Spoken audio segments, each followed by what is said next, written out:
If you reach one person and you've impacted that Yeah. one person's life and Yeah. you've influenced somebody else to Yeah. maybe not buy something that they didn't need, Correct. maybe shop from a sustainable brand, maybe you've introduced the idea of climate change to someone, maybe you've brought about the cruelty behind the dairy industry or the meat industry to one person. Yeah. That one person can save about 300 animals a year. I don't think social media is a bad thing if you know how to utilize and leverage it well. What is that one thing women must adapt and men must change? I think Gen Zs have a very cool approach to sustainability. Yeah. It's not a westernized concept for them.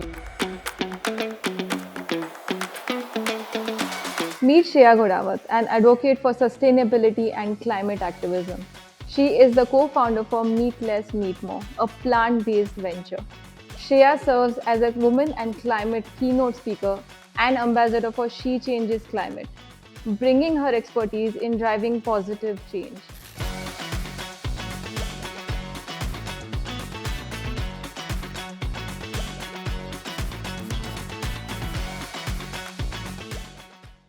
So I'm really excited for today's conversation with Shreya, and I told you about how incredible she is and what she advocates for, and I'm really grateful to be doing this episode, and I'm really overwhelmed by the feeling of speaking with a young entrepreneur, an advocate who is doing incredible work in whatever she sets her mind to.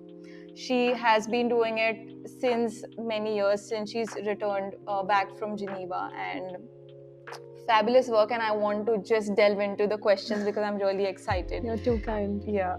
So Shreya, welcome to the show. Thank you so much. Would you like to say something to our audience before we start off?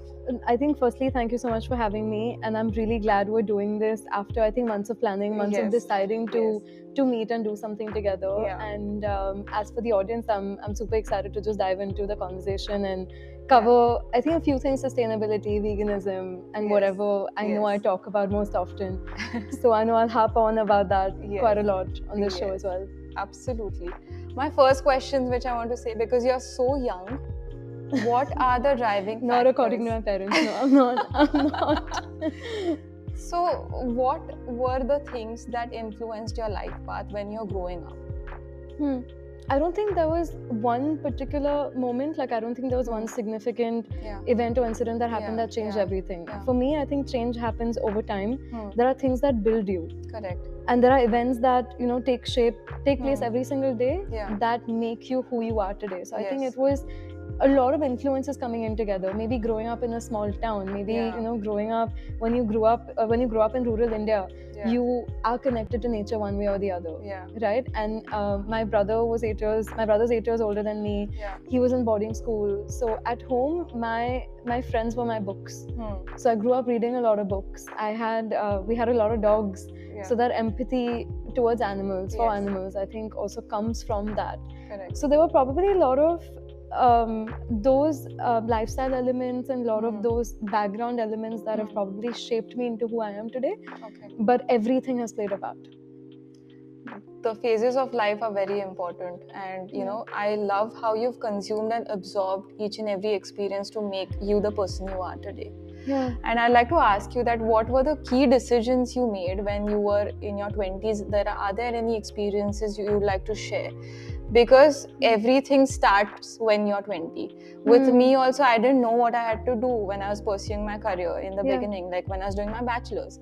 I didn't know. I took human resource, but I landed up into branding, marketing, design, and then social entrepreneurship. Yeah. Never knew. What was that one turning point? What were the key decisions that influenced your 20s specifically? Because that is something which everybody looks out for in our audience. Just as you said, I think I ended up going to university thinking I was going to study psychology. I really wanted to study psychology. I was very curious into how people's brains work, minds work, and also how to influence people the right way. I think that's one of the reasons I wanted to study psychology, and I ended up going to National University of Singapore. And the only department that they had in psych back then was clinical psychology. And that's something I wasn't particularly interested in. So I ended up taking on sociology, then I did gender studies, then I ended up doing sustainability. So I didn't know where that would lead me, I didn't have a set career path in terms of what I was going to do out of it. But today, working at the intersection of both climate and gender, all of that has helped me. All of those, even if the particular subjects or topics didn't, the way it makes you think, the way it broadens your horizons, and for you to understand that everything is intersectional, everything is interconnected. Correct. Whether we're talking about animal rights, whether we're talking about climate change, whether we're talking about gender equity or human rights, you have a positive impact on one area, you're going to have ripple effects on all the other areas. Absolutely. That's just how it is. Can you give me one example where this experience, or when you were advocating for a cause, even if it is not related directly to the career, but that really influenced in making that key decision? Can you give me any example of that? In terms of how the background has helped? So my journey into sustainability started from going vegan. Correct. I studied there was a module in sociology of food, and I remember my professor walked in and she said, humans are naturally lactose intolerant to any other milk than their own mother's milk. Oh, okay. And that we're the only mammals who consume milk from other mammals. And I'd never thought about it that way. I didn't make the connection of how we exploit animals, other mothers for that matter. So there's also the gender and the feminist issue that came in. That imagine a mother being pregnant, having the child in her womb for 9 months, giving birth, and that child being taken away from her because someone else wants to consume her milk. So the link between veganism, gender, feminism, sustainability, I think that all tied in together, and that's why I went so deep into not just converting into being vegan overnight, but also taking up the gendered aspects of climate change quite seriously. I didn't think about this in this way. This is a very different aspect and a very different perspective of looking at this particular issue. Like how aware you are. I see a very like a gap and a difference between that, the perspectives. So what are your thoughts on how Gen Zs look towards or approach sustainability than the previous generations? Because you are going through experiences. I'm using the word experiences because it doesn't, like what you're advocating for, or you are talking at various panels, you are doing grassroots work also. So it comes with a lot of experience, it comes with a lot of understanding and empathy towards the work and towards your cause. So you must be going through different aspects where you must be facing generational issues or problems. So can you tell me about how Gen Zs are different in taking up sustainability? I think Gen Zs have a very cool approach to sustainability. It's not a westernized concept for them. It's not a pop culture concept for them. For them, they're just very aware. And I think they've lived with climate anxiety. They know that this is something that's going to affect their future. Also, they're super well read. And I love how much they partake in digital advocacy as well. They're using social media the right way, using their voices in the right way. But also Gen Zs prioritize experience way more than they prioritize materialism. Absolutely. So I think just that, having more experiences than collecting things, that is sustainable. Choosing jobs based on values and not really how much you're gaining monetarily out of that, I think that's incredibly inspiring at the same time. That's amazing. So I've seen that shift in generations, at least value-driven jobs for sure. And like when you're saying this, some of the generations say that Gen Zs is mostly influenced by social media, and they're consumed in it, they're absorbed in it, and they are not taking up that much of action and everything. What are the 3 actionable items they are doing in terms of sustainability, which can defy or break stereotypes that Gen Zs are just addicted to social media? Because you're telling a very different perspective than what the other generations know of.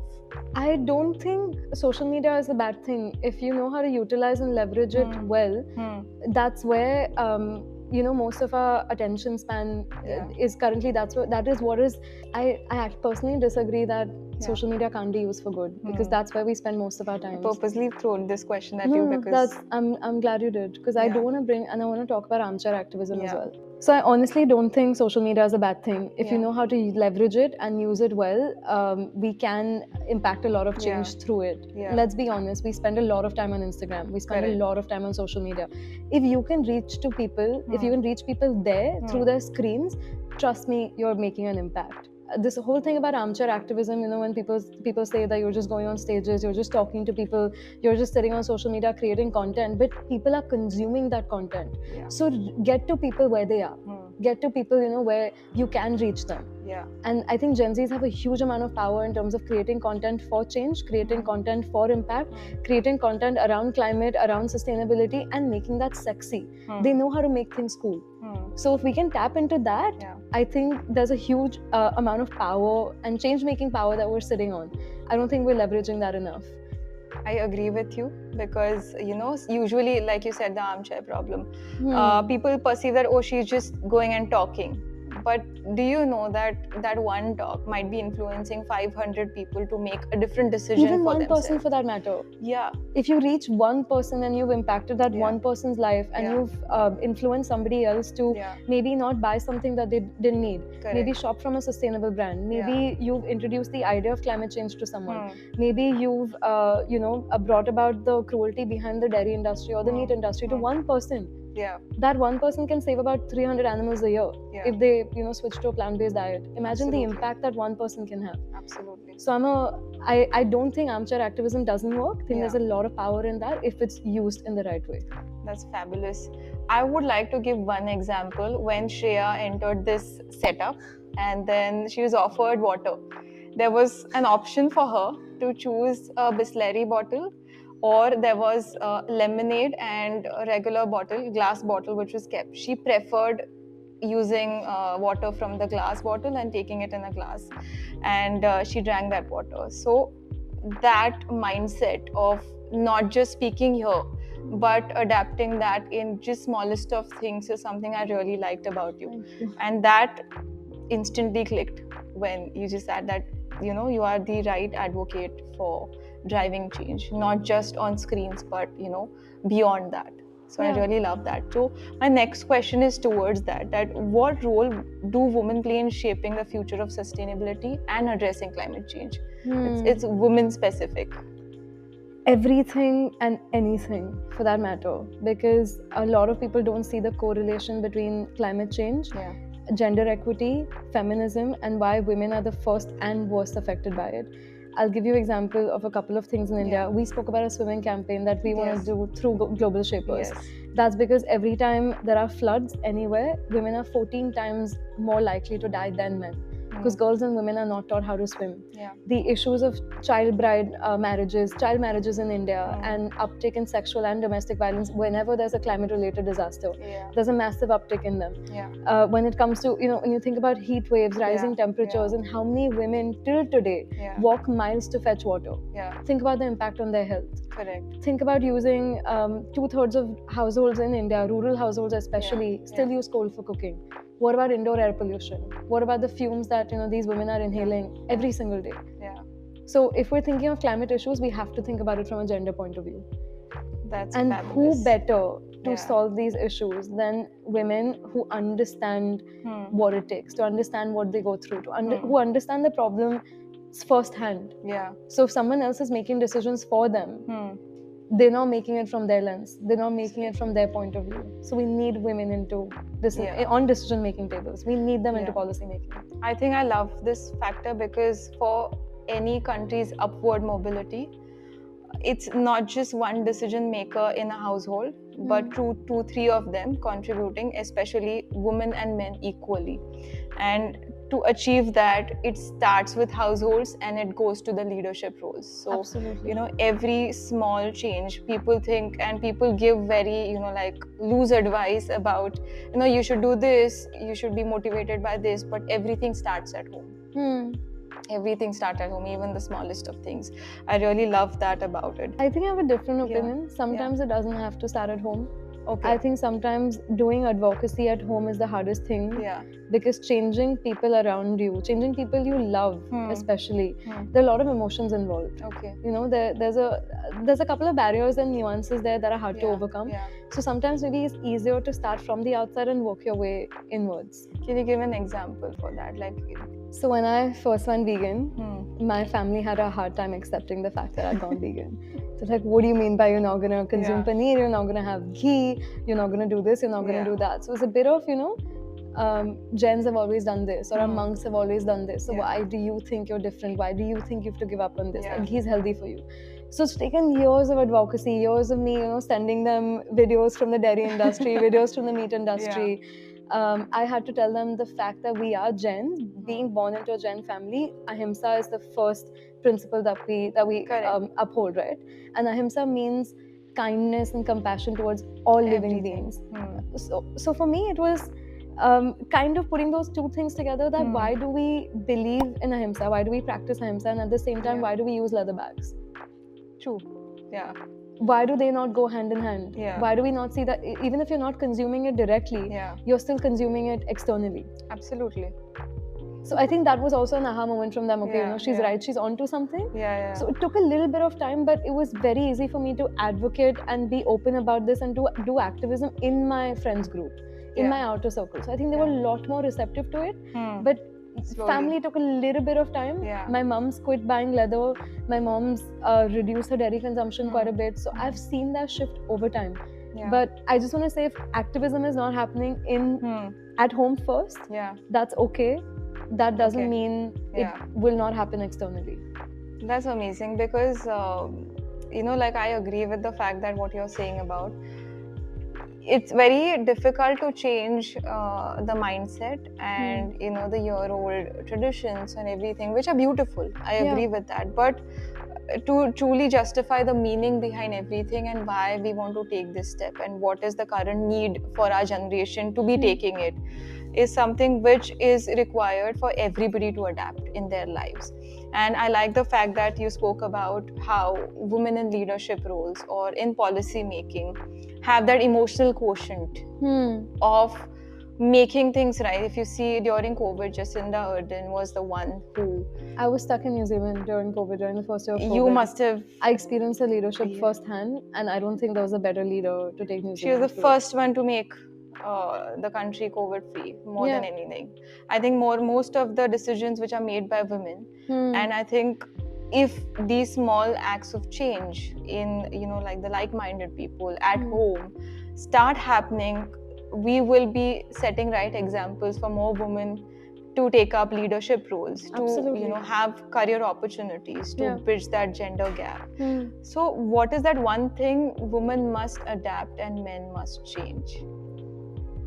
Women must adapt and men must change. I think they both go hand in hand. I think we have to lean in a little bit more. We have to harness our power a little bit more. It's not about anybody else giving it to you. It's about you taking it, even if you're not given that power. But I can't underestimate the power in terms of getting that support from men in your own household, whether that's in terms of educational opportunities, whether that's in terms of career opportunities. So just understanding the fact that more for me doesn't mean less for you. There's enough for everyone. Women having more rights doesn't mean men have less rights. Nobody wins until we all win. Nobody's free until we're all free. So I think just understanding that these issues affect everyone, and the freer we are, the more equitable the world is, everyone's going to benefit from it. So it's just about everyone leaning in and understanding that this is not a pie. It's not a pie. Human rights are not, they're not, it doesn't look like a piece of cake where, I'm giving you the biggest piece and I'm getting the smallest piece. It's all equal. It's abundant. And it has to be abundant. That's true. So I think for me, it would be for men to be more open-minded, for them to extend that support to any women in their lives, whether it's a friend, sister, mother, anybody, to daughters especially. If they want to do something, just extend that support. I agree with you. I was recently, like yesterday, I was just writing an article for my LinkedIn, and I was mentioning about how our biological clock and our career clock are ticking at the same time. And we have in India a support system problem. When it comes to the flexibility you get in the corporate culture, everything is maybe gender biased, or there should be flexibilities in the gender, because there must be single mother, there must be somebody who's expecting baby and all of that. So why can't we make our culture more flexible for involving more women to participate? Because as per the Accenture report, after the age of 35, women usually drop out of their career paths in the tech space. just because they don't have that enough flexibility to choose their career paths. So I think you made a very crucial statement here, where we have to have that flexibility and equal foreground for everybody to be nurtured and their talent to be nurtured, and that's how it's going to be a gender equal country. Yeah, I think I really like that. So now I have a very tough question, which I'm going to ask from an audience perspective. Okay. We've had a lot of conversations about veganism and vegetarian people, and I understand what it means to be vegan. A lot of my friends are vegan. Whenever we go out, I told you that my friends, I love eating food along with them. I learn more about this because since my childhood, I have been brought up in a very different setting, or the food choices are different. But when I hang around with my vegan friends, and you said, oh, you have vegan friends. So I learn a lot. But when it comes to audience perspective, people still are confused between what is veganism and what is vegetarian. Isn't it, the same? So it's absolutely not. Yeah. Being vegan means not consuming or not using anything that comes from an animal. Yeah. So vegans don't consume any dairy products. We don't use any animal products in terms of leather, wool, silk, suede, pearl, tweed.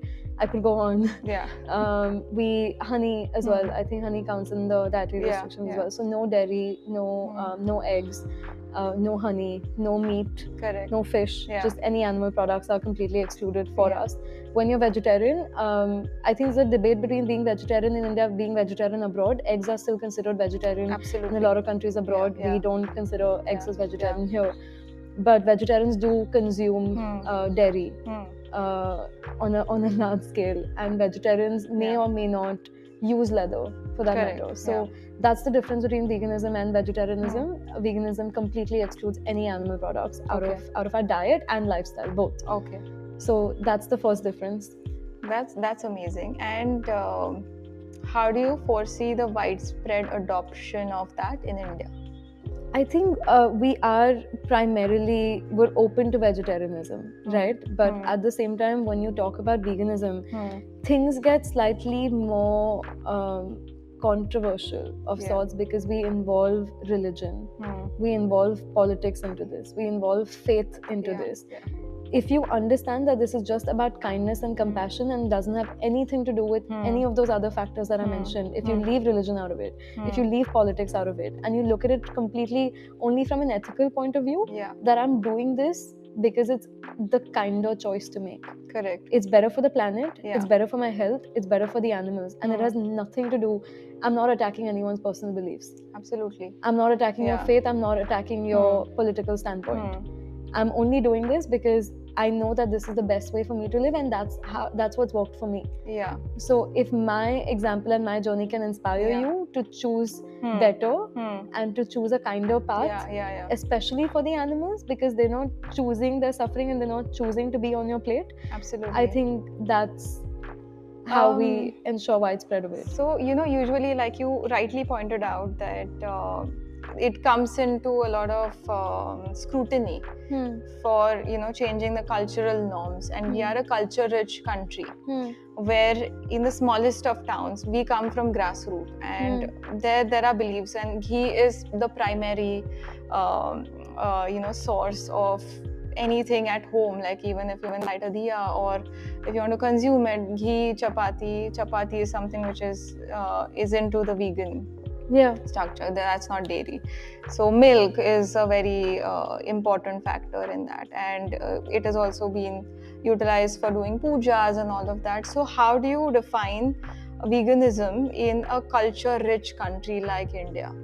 Like how do we break that barrier of this thing? Because everything is rooted 1,000 years back in time. So what are the smallest of things, like 3 things which somebody can do to at least 50% support this social change which is happening? So firstly, I think it's understanding that veganism has always existed in our traditions, in our history, in our culture. You localize and contextualize vegan food. There's South Indian food that is primarily vegan. They use coconut milk or they use coconut oil. idli, dosa, vada pav, misal, rajma chawal. There's so many things that are just naturally and accidentally vegan, for that matter, and have been for centuries. Like gola is vegan, chaat is vegan. If you eliminate dahi, so think about the number of things that you already eat that are vegan. So I think the term vegan and term plant-based, they're probably fancy and they are new, but a sattvic diet is not. An Ayurvedic diet is not. So if you when you mentioned going back thousands of years, our practices and our systems then look different from what they do right now. When people said, oh, I'll get my own cow, I'll raise my own cow, not everyone has the capacity or the ability to do that. We're talking the amount of population growth, the scale at which the dairy industry is growing. There is cruelty involved, there is exploitation involved. So educate yourselves, understand what goes on behind closed doors, understand why every time I try to reach out to a factory, a dairy farm, or a goat farm, the second they find out that I'm vegan, they're like, they tell me, I'm sorry, you can't come and visit, because I think they're already aware that there's some kind of activism coming in and it might shut their industry down. So I would just say, be slightly more open-minded, just look up things, read about things, read about what goes on, what is being done to those cows, how they're sent to slaughterhouses right after they're no longer able to produce milk. Just think about what you're contributing to. Correct. So I think number one is education, number two is localize and contextualize the food that you're eating to your own culture, to your dietary preferences. Absolutely. And thirdly, there are alternatives to everything out there. There's nothing that I miss out on when I'm vegan. I have cheese, I have ice cream, there's delicious vegan protein, there's alt meat out there, so there's nothing that I'm missing out on. I think I saw Evo also, the eggs. The egg, vegan egg. So there's incredible options in India. There's Gomistan that does incredible cheese. You have hundreds and thousands of plant milk that have come out. There's a lot of soy protein that's out there, pea protein that's out there. So there are a lot of alternatives. If we look at the population of India, and I saw you doing drive where you were distributing meals, and they were vegan meals, and you were doing it for the homeless people or the ones who were actually requiring it. You went on roads and you were distributing it, and that was vegan. And when I saw in your footages also, it was simple Indian food. So like you mentioned that there is cheese, dairy, the vegan cheese and everything. There are options for like the masses also to adapt in it. My favorite food growing up in Kolhapur, my food preferences, I'm Marwadi, but my food preferences are so Maharashtrian. My favorite vegan meal is bhakri, bengan ka bharta, matki ki sabzi, and mirchi ka thesa. Like, if you give me this, that's vegan. It's for the masses. It's affordable. It's what everyone at home, everyone around me used to eat. I remember, even the house staff used to cook this. This is what used to come in their dabbas as well. Correct. And I preferred eating that. So there's aloo, dal, any of these things that you think of. Bhindi. I love bhindi. So that's my go-to comfort food, and that is vegan. Like I said, we don't think about it that way. But oh my god, I'm salivating. Like bangan ka bharta and besan ka bharta and all of that. That's where you, I think, cleared out the misconceptions about veganism, because a lot of people think that it is a fancy word or a fancy meal, which might not be something which everyone can afford. If you go for the alternatives, if you're trying to replace, if someone's transitioning from being a meat eater to veganism, I think that's when the alternatives play a big part. But if you're trying to eat a more plant-forward, healthy diet, you don't really care about replacing the taste. There are amazing vegetables. All our North Indian food can be made vegan if we eliminate ghee and dahi and makhan out of it. So there are alternatives, and I think veganism is 100% for the masses if we just change our perception.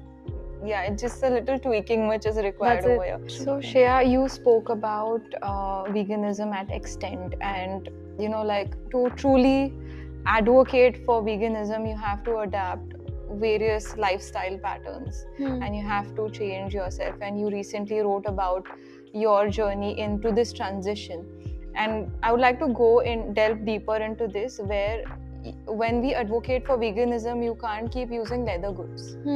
That's one thing which I have noticed, that a lot of women or men, they use leather goods or a lot of other products which are aligned with animal usage. So can you talk more about it to break that stereotype? I actually had a debate about this on LinkedIn. I posted about this one day where I was like, hey, LinkedIn community, I have a question for you all. I went vegan 8 years ago.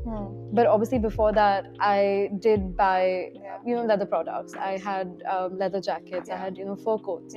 What do I do with these items that don't align with who I am today? They don't align with my values today, but they're still there. Correct. But how do you navigate this battlefield of your own values when one value goes against the other? Can you be vegan and sustainable at the same time? Correct. What do you do with the products that you've already bought? Do you just let them be? Do you leave them in your wardrobe and never use them again? But that's not sustainable. True. Do you, give them away? So a lot of the comments that I received, they were quite interesting. People said that I would either donate them, I would resell them on a platform, any resale platform, and I would give the money away to an animal charity. Overwhelmingly, a lot of vegans said that they would actually keep using it until the item, wears out. And that was interesting because, they said that is the most sustainable thing to do. You've already purchased it. The animal has already died for that product. They wouldn't do it again. They wouldn't buy anything that's non-vegan again, but they would still continue using it until it's no longer usable. So it was quite interesting. But even for me, I think it's been a journey, because when I started, to me, veganism was only limited to food. Correct. It was just a diet thing. As long as I wasn't consuming dairy products, animal products, to me, I was like, I'm being vegan. But it was only a couple years ago when I realized that it extends far beyond just diet. It's your lifestyle, it's what you consume, it's what you wear. It's makeup products as well that are not tested on animals, that are certified vegan. So there are quite a lot of things that I had to learn, and that's the only thing that I would tell anyone trying to be more compassionate, trying to be vegan, is I don't recommend trying to be a perfectionist. It's really, really hard to do everything, and it's hard to do everything well. You have to pick your battles. You just have to realize that even if you're saving one animal and you're doing the best that you can with the resources that you have, with the knowledge that you have, with the ability that you have, you're doing enough.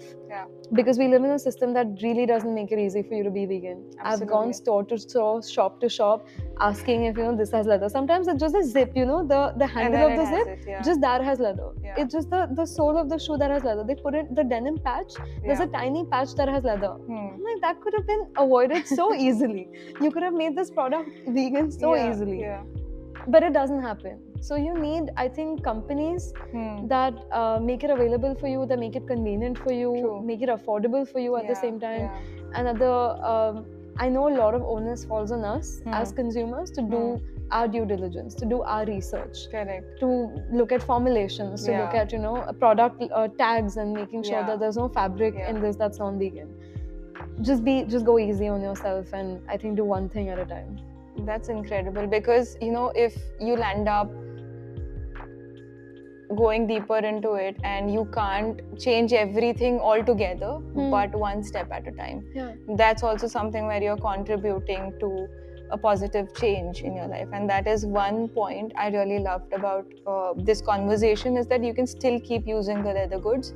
However, you stop buying the future purchases, because the moment you decide to go for driving change and caring more about your environment, caring more about animals and coexist, that's where the true change happens. So I think I love that about it. Don't get me wrong, I think even now when I do slip into those leather shoes, or I carry a leather bag, even if it was bought 10 years ago, it still makes me feel really uncomfortable. It's not the easiest feeling to sit with or to deal with, but at the same time, I think everyone just decides how they want to deal with their transition.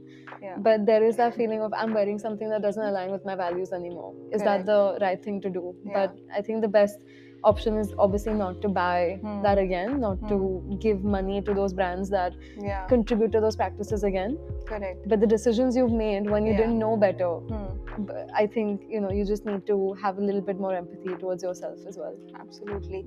And I think I'm learning a lot from today's conversation, because I said that it takes a lot of time to adapt and change and drive change or inherit it, because we come from very different values and everything. So these conversations are so important in this season, because we truly spoke unfiltered about what is really required to change. And with every conversation, I want to learn something from the speaker that I can adapt in my life, and then I can make my life and the life around me better.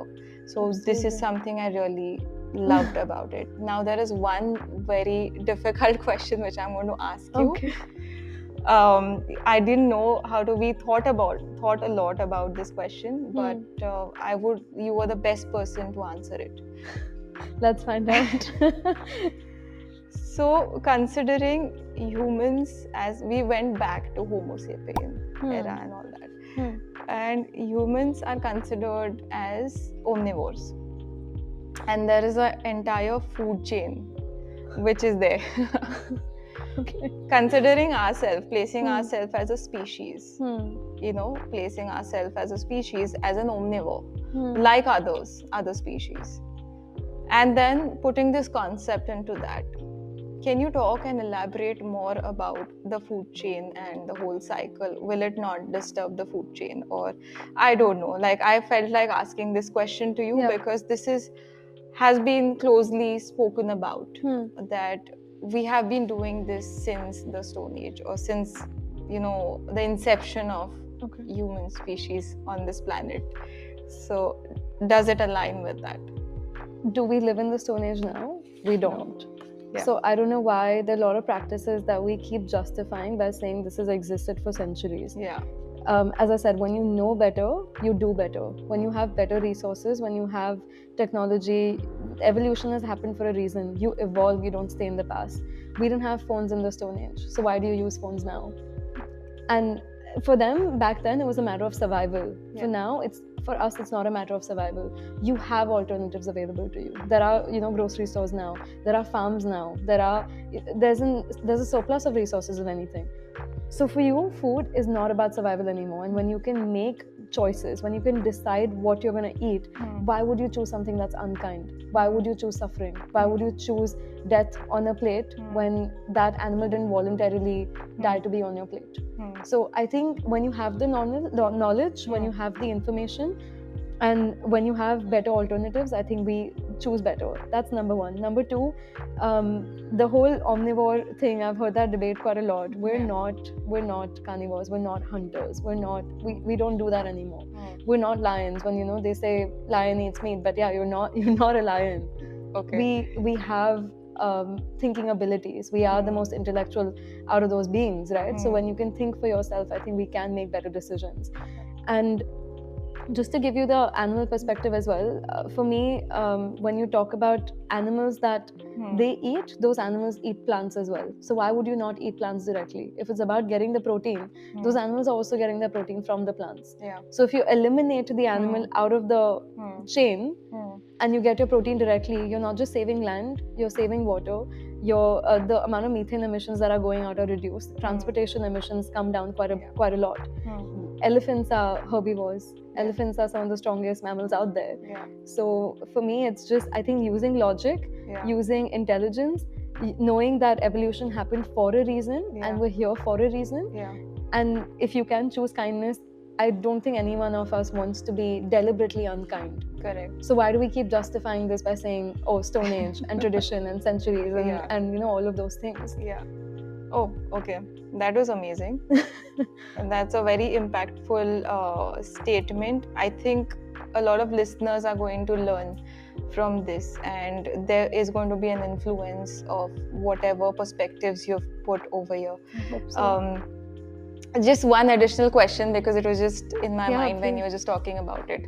And when it comes to agriculture, I would like to take you to agriculture. And when you say avocado plantations and all that, so sometimes it, accelerates climate change. Yeah. So can you talk about all of that? And almonds, for a change, like a lot of people were debating about almond milk and all of these stuff, where it accelerates climate change, the amount of pesticides, amount of things which are used to grow these kind of materials or these kind of alternatives. Can you talk more about that? Going back to the debate between what is vegan and what is sustainable, right? Sometimes they don't mean the same thing. Sometimes it means they're mutually exclusive. Sometimes it means that you can use vegan and sustainable interchangeably. But speaking of avocados, if something is being grown, say in South America for that matter, being packaged in South Asia and then being consumed somewhere in North America, again, I don't think that's sustainable. There are food miles and there's high amount of footprint. True. But if you go hyper local, if you go hyper seasonal for that matter, and consume things that are in season that we get very readily available in the locations that we live in, especially in a country like India. We don't need to have these debates. We don't need to consume avocados. We don't need to consume that is packaged and shipped from a continent that's thousands of miles away. So there's that aspect to it. Secondly, there's this debate between vegan leather and a non-vegan leather. That is vegan leather just plastic? Is it made out of fossil fuels? Is it more carbon intensive? You have to remember that these things are still made from something and not someone. Correct. Vegan leather doesn't come from an animal. So do your ethics win over carbon emissions and what comes first? So it's also what is non-negotiable to you. Are you willing to drink that oat milk, drink that almond milk, or even milk your own almonds at home for that matter? Are you willing to do that if it means it doesn't come from an animal? If it means that a calf is getting to consume all the milk that is meant for that calf from the mother cow? True. So it's just about, I think, values. What is important, what is not important. These debates, I think, take away from the movement quite a bit. They just try to overshadow the movement and make justifications and excuses for the change that maybe we're not ready to make. So I think it's just an easy way to cop out or bail out of it. But there are alternatives, there are sustainable alternatives available to everything. If you don't want to consume almond milk, you can consume oat milk, you can consume coconut milk, you can consume cashew milk. You can make milk out of any nuts out there. Right? You can make milk out of peas, you can make milk out of potato for that matter now. There are hazelnuts. There's so many I think ingredients that you can make milk out of. It's just about, is your temporary taste more important than someone's life? It's just a question of that at the end of the day. Absolutely. And that clears a lot of options. And then when you were talking about this, I was imagining Shreya eating bhakri and bhindi at home, and then clearing all of these misconceptions about you need to have fancy things on plate to call yourself a true advocate. And with this, I want to get into a rapid fire with you. Let's do it. So my rapid fire is like, what do you love and tolerate about Gen Zs? They're the same thing. I think they love to speak their minds and they're not afraid of speaking their minds. I love that and hate that about them. They can be very blunt and straightforward with you, but I also love the fact that they're blunt and straightforward with you. You're gonna get it. You're gonna get it as it is. I love that. One line for future of sustainability. Empathy, kindness, sexy, luxury. Super. One existing policy you wish you could change? I would have provisions for criminalization of sexual abuse against animals, and I would also make changes to the marital rape law in India and the fact that it's been rescinded. That's a beautiful one, because that's much required. One superpower you wish you had? I would have glass walls around all slaughterhouses in the world, so people could really see what goes on behind closed doors. That's incredible. I would also fly without any. If I could travel the world without emitting carbon, I think I would do that. If I could eat all the food without putting on weight, that would be my third superpower. So, your kind of vacations, like adventure or relaxation? Both at the same time. Give me everything. Because you are a traveler. Because I keep seeing amazing locations you visit and everything. And define Shreya in one sentence. Rebellious, imperfect, trying to create change in a system that sometimes won't let her, resilient. incredible end to this episode, and I've learned a lot from you, Shreya, today. Thank you so much for having me, and because thank you. You cleared so many perceptions about we were having conversations about it, like, so we were talking about a lot of things about how to adapt to veganism, because there are so many confusions in our country, and you cleared it all for me today. I'm so glad I could do that. One of the most beautiful episodes I had on a very difficult topic, honestly. That means so much. Thank you. And thank you for allowing me to do that, and thank you for proactively saying that let's do it, let's go for it. I think we need to have conversations, and going back to armchair activism, that's what I mean. It all starts with a conversation. It all starts with planting a seed somewhere, even if that germinates a while later. It's just about having these difficult conversations, for that matter. And I've not found a vegan or somebody who advocates for sustainability to come up and speak very freely about it with like no question was changed from this set of questions which were presented to her. She's like, let's do it, because I'm up for talking about these issues, because this is something which clears a lot of doubts in people's mind. Thank you for letting me do that. Thank you so much. I'm truly inspired. Thank you. Thank you. And this is a beautiful end to today's conversation with Shreya.